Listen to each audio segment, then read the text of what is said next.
Imagine being only 9 years old and making a choice that could doom your own family. How could a child do that? This isn't just any story. This is a tale entangled with witchcraft, betrayal, innocence, mistrust, and superstition.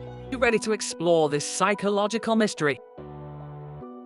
Our story takes us back to 1612 in the gloomy, mist-covered lands surrounding Pendle Hill in England, a community deeply rooted in superstition where an accusation of witchcraft could cost you your life. Meet Jennet Device and her family. On the surface, they seem like any other family struggling to survive in a harsh world, but they bear a social stigma. They are known as cunning folk, offering charms, love potions, and minor healing spells to their community. Yet these practices make them targets for whispers and pointing fingers. Enter John Law, a peddler by trade. He crosses paths with Alizon Device, Elizabeth's daughter, on a road near Pendle Hill.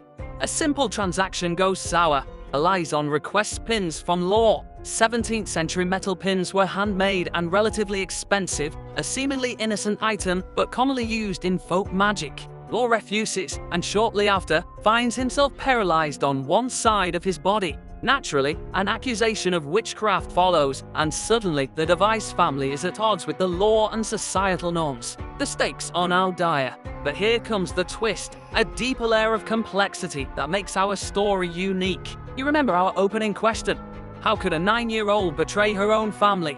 Meet Jennet Device, Alizon's younger sister. Unexpectedly, she becomes a witness in the case against her own family. That's right, a child taking the stand against her own flesh and blood. The courtroom is thick with tension.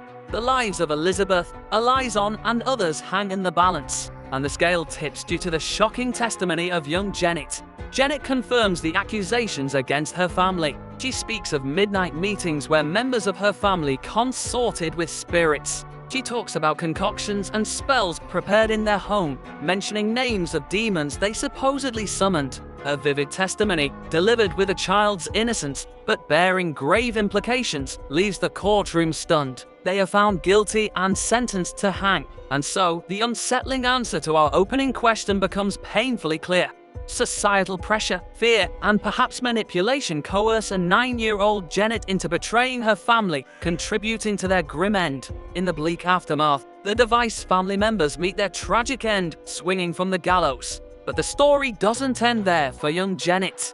Years later, in a twist of fate, Jennet herself faces her own trial for witchcraft. Her past comes full circle. The trial and Jennet's role also have a lasting impact, casting doubt on the reliability of child witnesses in witch trials henceforth. But beyond the historical events, what does this tale unveil about human nature? It shows us the terrifying extent of betrayal, fueled by fear and societal pressure. It forces us to confront uncomfortable questions about how far we might go under extreme conditions, looping back to our original psychological mystery. But it also brings into question the reliability and ethical considerations of allowing young children to testify, as their words can carry consequences far beyond their understanding.